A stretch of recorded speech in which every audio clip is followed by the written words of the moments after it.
नमः संस्कृताय मित्राणी, कैसे हैं आप सब। उम्मीद है अच्छे होंगे, स्वस्थ होंगे। फ्रेंड्स, स्वागत है आपका संशय शिक्षा में और मैं हूं बिंदु शर्मा। आज हम करेंगे संधि की बहुविकल्पीय प्रश्नोत्तरी।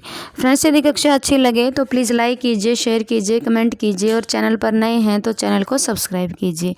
डिस्क्रिप्शन बॉक्स में टेलीग्राम का लिंक है, वहाँ भी प्रश्नोत्तरी करते हैं हम, तो यदि आप चाहें तो वहाँ भी ज्वाइन कर सकते हैं। तो आइए देखते हैं आज का अपना पहला प्रश्न। संधि है, संधि किसे कहते हैं? दो पदों के मेल को, दो वर्णों के मेल को, दो दूरवर्ती पदों के मेल को, या इनमें से कोई नहीं। तो संधि क्या होता है? दो वर्णों का मेल होता है। और दो पदों का मेल क्या होता है? वो होता है समास। आगे, संधि कहाँ आवश्यक नहीं मानी जाती? एक पद में, धातु उपसर्ग में, समास में या वाक्य में। तो एक पद में, धातु उपसर्ग में और समास में संधि आवश्यक है, लेकिन जो वाक्य में है वो संधि आवश्यक नहीं मानी जाती। प्रश्न नंबर 3, व्याकरणे संहिताम पदेन सूच्यते। संधि, समास, लोप या कारक। तो इसका उत्तर क्या होगा? व्याकरणे संहिता पदेन सूच्यते संधि ही। आगे, संधि के कारण हो सकता है लोप, कोई नया वर्ण, सी दो में से एक का द्वित्व, या उपर्युक्त तीनों परिवर्तन। तो क्या होगा? संधि के कारण लोप भी हो सकता है, कोई नया वर्ण भी आ सकता है और दो में से एक का द्वित्व भी हो सकता है। तो संधि में उपर्युक्त तीनों परिवर्तन हो सकते हैं। आगे, अच संधि कहते हैं व्यंजन, स्वर, विसर्ग या इनमें से कोई नहीं। तो स्वर संधि को क्या कहते हैं? अच संधि। आगे, हल संधि में विकार होता है व्यंजन का, स्वर का, विसर्ग का या उपर्युक्त तीनों का। तो हल संधि में किसका विकार होता है? व्यंजन का। और अच संधि में किसका? स्वरों का। आगे, वाक्य में संधि करना अथवा न करना ऐच्छिक है, निषिद्ध है, उपर्युक्त दोनों हैं या इनमें से कोई नहीं। तो वाक्य में संधि करना या ना करना ये क्या होता है? ऐच्छिक होता है, इच्छा पर निर्भर करता है। आगे, धातु और उपसर्ग में संधि करना है ऐच्छिक, अनिवार्य, निषिद्ध या उपर्युक्त तीनों। तो ये क्या है? अनिवार्य है। धातु और उपसर्ग में अनिवार्य है, लेकिन जो वाक्य होता है उसमें ऐच्छिक होता है। आगे, संहिता का तात्पर्य है ए श्रेष्ठ पदीयता, बी पदार्थ संबंध, सी परसन्निकर्ष या डी वाक्यार्थ संबंध। तो ये क्या है? ये है परसन्निकर्ष संहिता। आगे, हल संधि कहते हैं स्वर संधि को, व्यंजन संधि को, विसर्ग संधि को या मुख संधि को। तो व्यंजन संधि को क्या कहते हैं? हल संधि। आगे, प्रश्न नंबर 11, संधि है, पद विधि है, वर्ण विधि है, इनमें से दोनों या इनमें से कोई नहीं। तो संधि क्या होती है? वर्ण विधि। आगे, निब्ज जतितो अनंदोर किरणे अश्विवांक इत्यत्र कति संधि स्थलानि सन्ति। इसमें से कितने संधि स्थल हैं? 3, 2, 5 या 4। तो इनमें कितने संधि स्थल हैं? 4। आगे, संहिता कुत्र विविक्षाधीना भवति। संहिता कुत्र विविक्षाधीना भवति? समासे, वाक्ये, एक पदे या धातु उपसर्गयो। तो ये किस में है? ये है वाक्य में। वाक्य में इसकी संधि की क्या होती है? विवक्षा। आगे, व्याकरण से संबंधित संधि नहीं है मुख संधि, स्वर संधि, व्यंजन संधि या विसर्ग संधि। तो जो मुख संधि है वो 5 अन्य संधियों में आती है, लेकिन स्वर, व्यंजन और विसर्ग ये तीनों व्याकरण की संधि से संबंधित हैं। आगे, संधि निम्नलिखित में से किसमें अवश्य करनी चाहिए? एक पद में, धातु तथा उपसर्ग के मध्य, समास में या उपर्युक्त सभी में। तो इसका उत्तर क्या होगा? एक पद में भी करनी चाहिए, धातु और उपसर्ग के मध्य भी करनी चाहिए और समास में भी। तो इसका उत्तर क्या होगा? उपर्युक्त तीनों। प्रश्न नंबर 16, अवंग आदेश कस्य स्थाने भवति? आद्यस्य, सर्वस्य, अंतस्य या मध्यस्य। तो क्या होगा? ये होगा अंतस्य। अवंग आदेश कहाँ होता है? ये होता है अंतस्य। आगे, ददयत्र शब्दस्य संधि विच्छेद अस्ति। दध्यत्र शब्द में संधि विच्छेद है। दै धन धयत्र, बी दध धन यत्र, सी दधी धन अत्र, या डी दध्य धन त्र। तो ये क्या होगा? दधी धन अत्र दध्यत्र।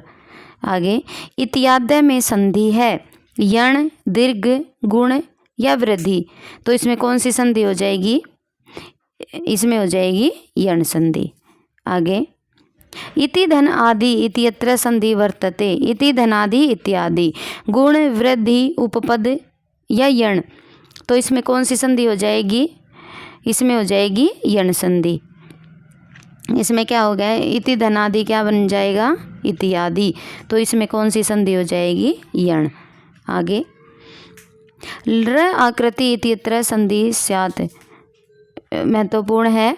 गुण संधि, दीर्घ संधि, यण संधि या पररूप संधि।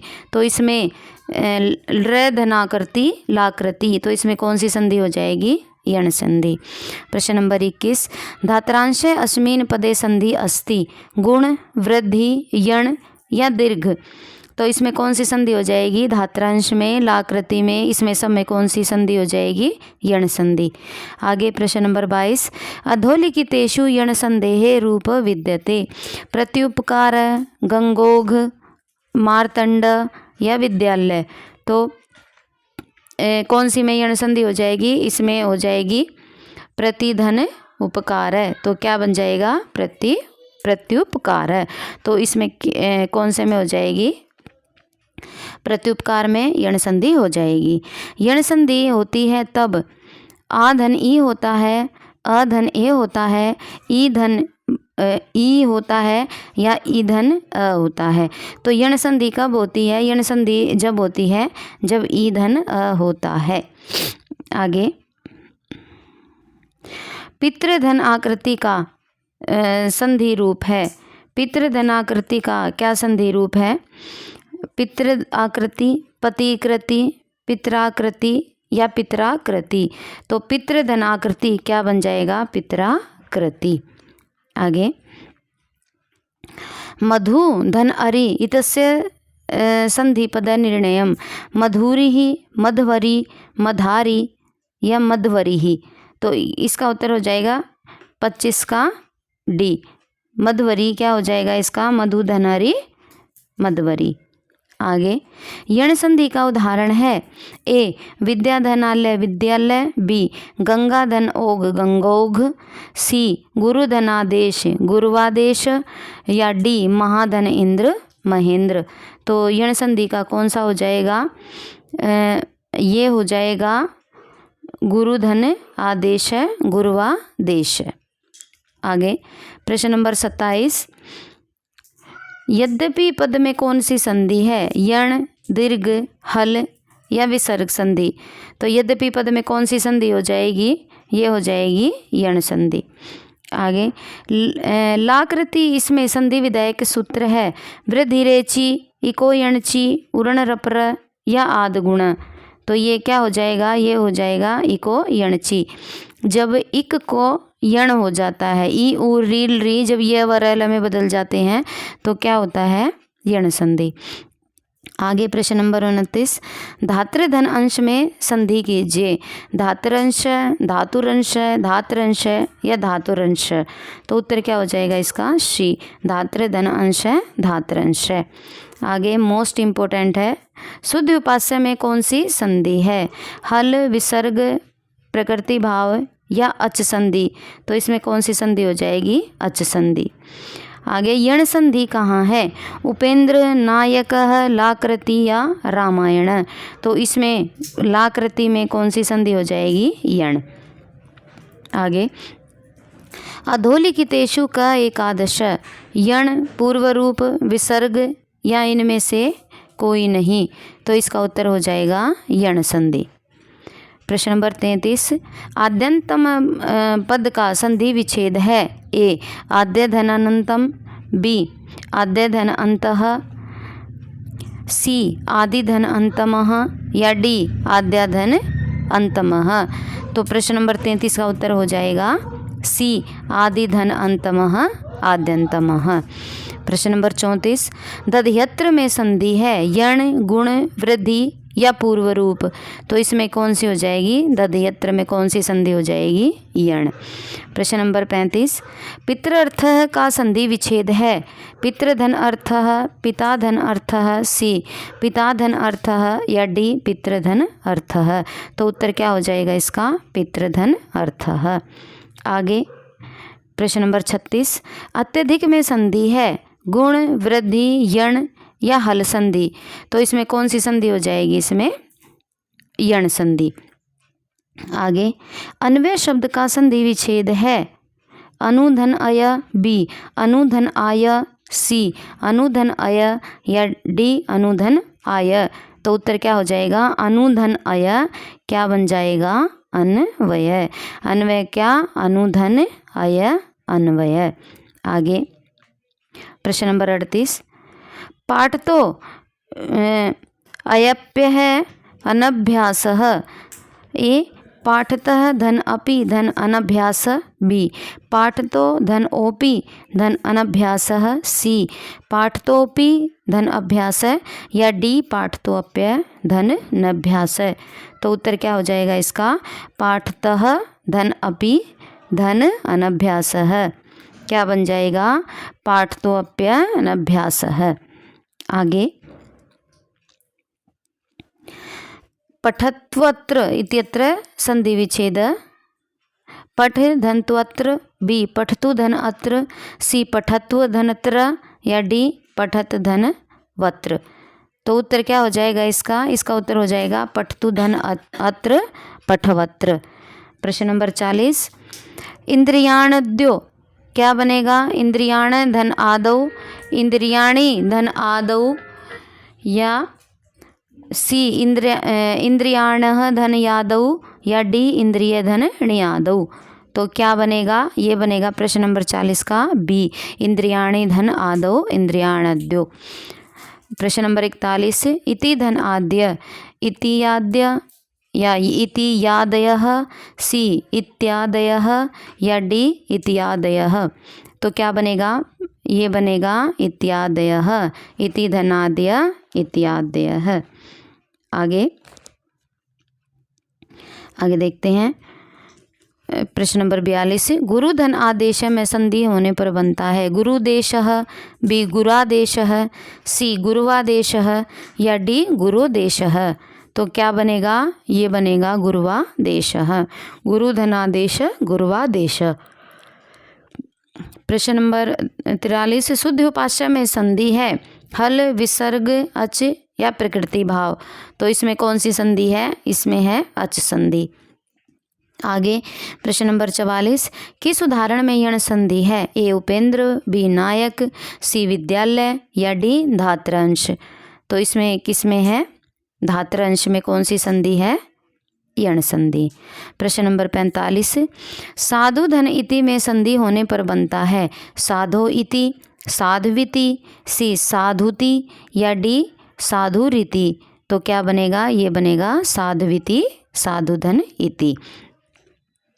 आगे प्रत्येक का संधि विच्छेद होगा प्रत्यय धन एक, बी प्रतिधन एक, सी प्रतिधन एक या डी प्रतिधन एक। तो ये क्या बनेगा? ये बनेगा प्रतिधन एक प्रत्येक, प्रतिधन एक प्रत्येक है। तो 46 का उत्तर क्या हो जाएगा? बी। प्रश्न नंबर 47, प्रत्यक्षम में संधि है गुण, दीर्घ, अयादि या यण संधि, तो ये कौन सी संधि हो जाएगी? प्रत्यक्षम में यण संधि। आगे यदि ई, उ और री के बाद कोई भिन्न स्वर आने पर परिवर्तन क्रमशः य व र में हो तो कौन सी संधि होगी? तो ये कौन सी संधि हो जाएगी? ये हो जाएगी यण। ई, उ और री और कोई भिन्न स्वर आ जाए इनमें से और परिवर्तन क्या हो जाएगा? य, व, र और ल, तो ये कौन सी संधि हो जाएगी? यण संधि। आगे प्रश्न नंबर 49, सुधन आगतम में कौन सी संधि है? गुण, अयादि, वृद्धि या यण संधि? तो इसमें कौन सी संधि हो जाएगी? सुधनागतम स्वागतम, तो यण संधि इसमें हो जाएगी। प्रश्न नंबर 50, इत्यादि शब्द का संधि विच्छेद होगा? इति धनादि, इत्य धन आदि, या सी इति धन यादि, या डी इत धन आदि? तो ये क्या बनेगा? ये बनेगा इति धन आदि इत्यादि। प्रश्न नंबर 51, स्वस्तिस्तु का संधि विच्छेद क्या होगा? ए स्वस्ति धन अस्तु, बी स्वधन अस्तयस्तु, या सी स्वस्ते धन अस्तु, या डी स्वधन स्तयस्तु?